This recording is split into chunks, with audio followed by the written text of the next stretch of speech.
o procedimento que você mais fez na vida? Que a cirurgia que eu fiz em mim, não, né?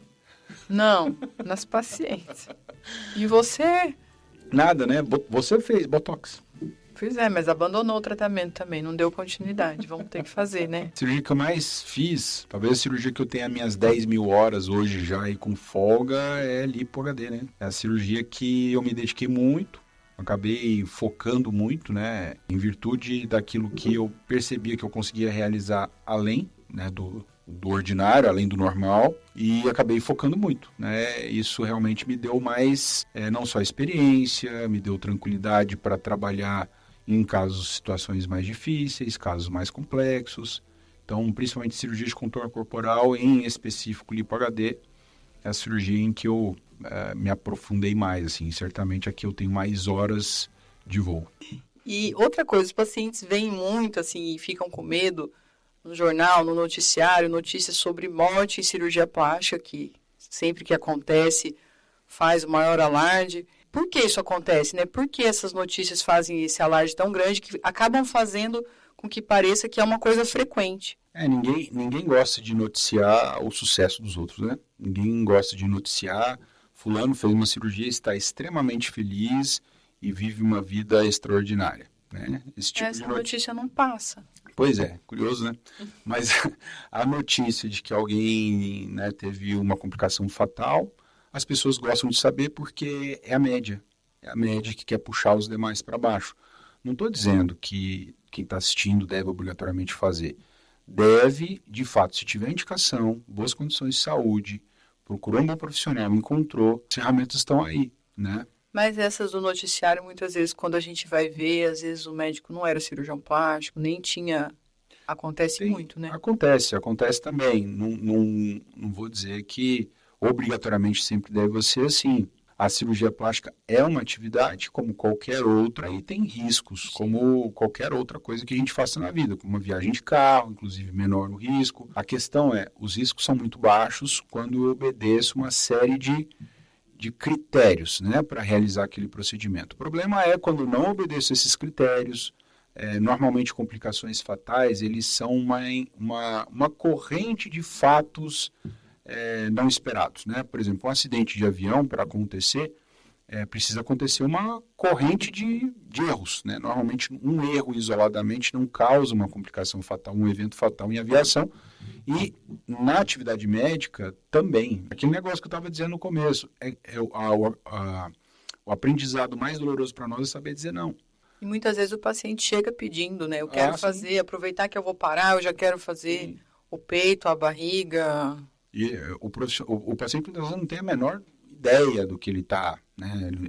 Às vezes até explicando, o paciente não quer. Então, assim, você tendo o mínimo de consciência, ouvindo o que o profissional está te recomendando, boas escolhas, se preparando bem, né? Você que está fazendo os preparos do paciente sabe o quanto um bom preparo impacta positivamente na segurança do procedimento. Então, você fazendo tudo isso, a probabilidade do evento adverso, ela cai de forma substancial.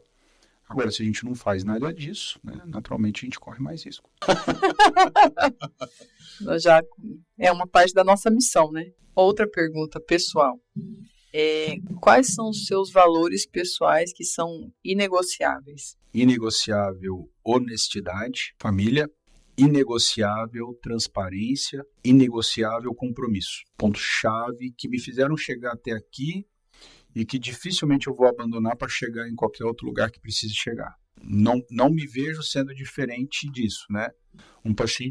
Uma pessoa que acredita em família, que não acredita na transparência, que não acredita em honestidade, que não acredita em compromisso, é muito difícil caminhar comigo. Tanto que o nosso compromisso vai além de símbolos, né? Por exemplo, hoje você está sem aliança.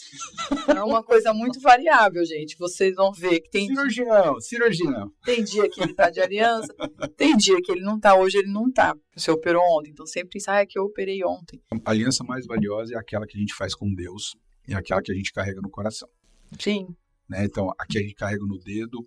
Se não tiver essas duas, para que serve? Muitas vezes eu me vejo casada com o chaveiro do carro. A aliança fica lá no chaveiro do carro. No começo eu me incomodava, agora eu não ligo porque eu sei que o compromisso que a gente tem vai muito além disso. Pois é, mas isso é uma construção, né, de casal.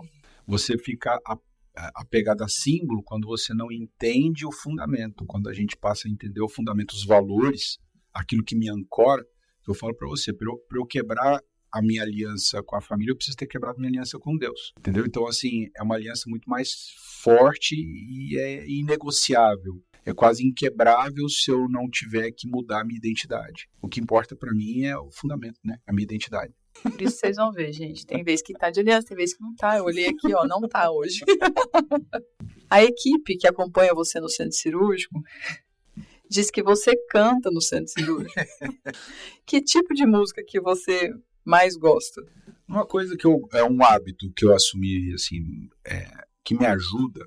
Eu não sei se é só coisa de velho, né? Mas eu tenho o hábito de colocar na Antena 1. Então fica tocando Antena 1, que é uma música que é um padrão de ritmo que me ajuda no flow.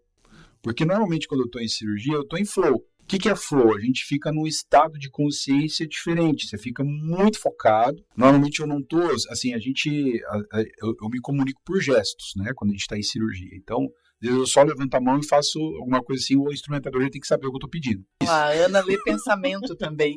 Tem que ler. A Ana tem que ler pensamento. Então, assim, a conexão realmente da equipe cirúrgica tem que ser muito grande justamente para que o tempo não se perca, para que você seja bastante objetivo. E a música, ela não pode brigar com esse estado de consciência que a gente fica em cirurgia.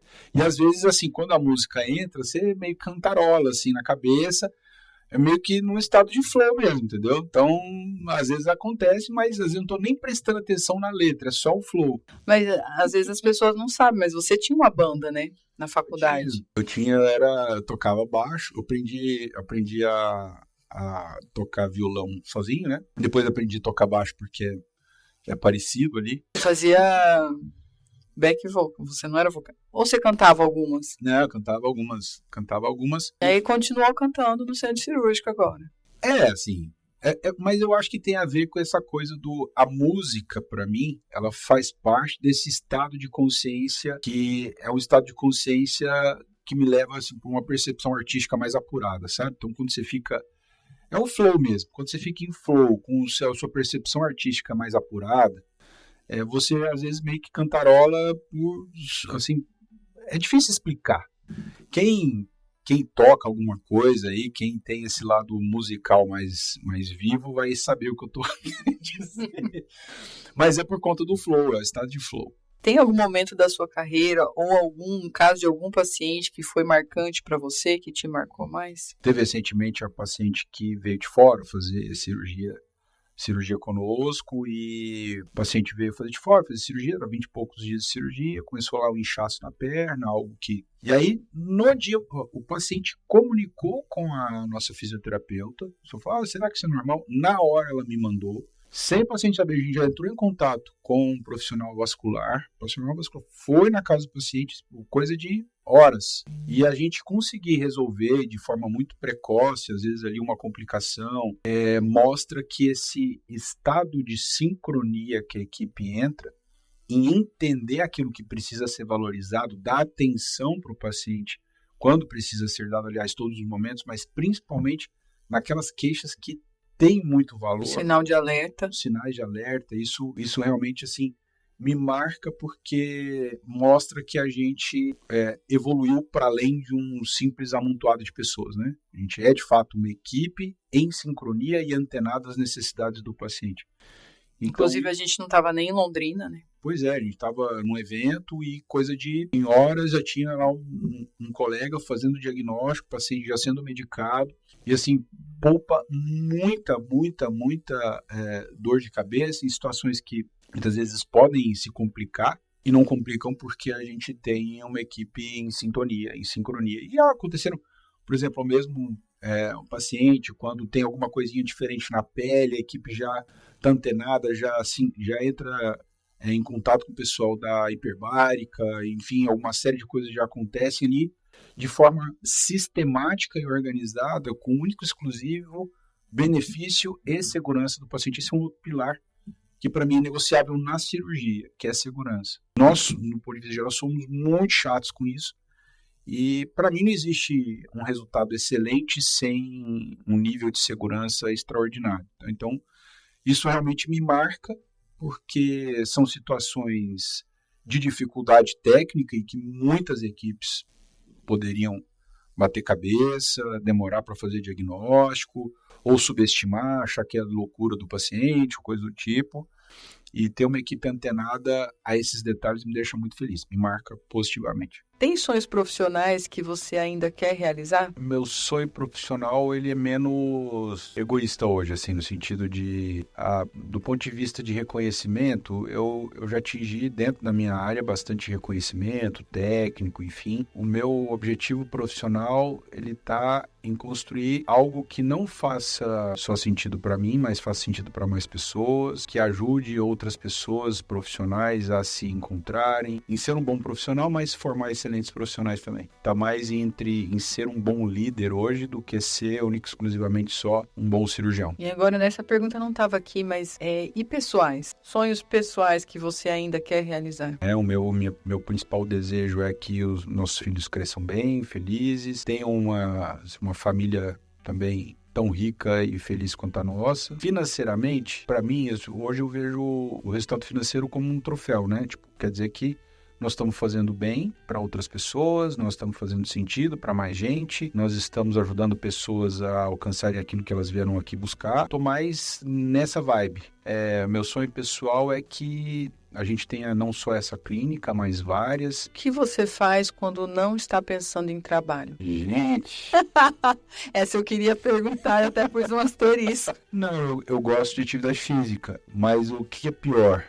Eu gosto de atividade física porque me ajuda a arejar as ideias, para pensar em trabalho. Você faz atividade física pensando em trabalho. Eu faço, pensando em tudo. Carta, essa não vale. Outro. Algum outro hobby que não esteja relacionado a trabalho. Gosto muito de viajar com a família. Você gosta dos Robert Tours que eu invento? Não, alguns momentos são estressantes. Por quê? Porque está autoexplicado, né? Porque você às vezes inventa umas coisas, mas quem acompanha aí os Robert Tours sabe. Isso é emoção. Sei, mas a resposta é sua, é minha. Ah, desculpa.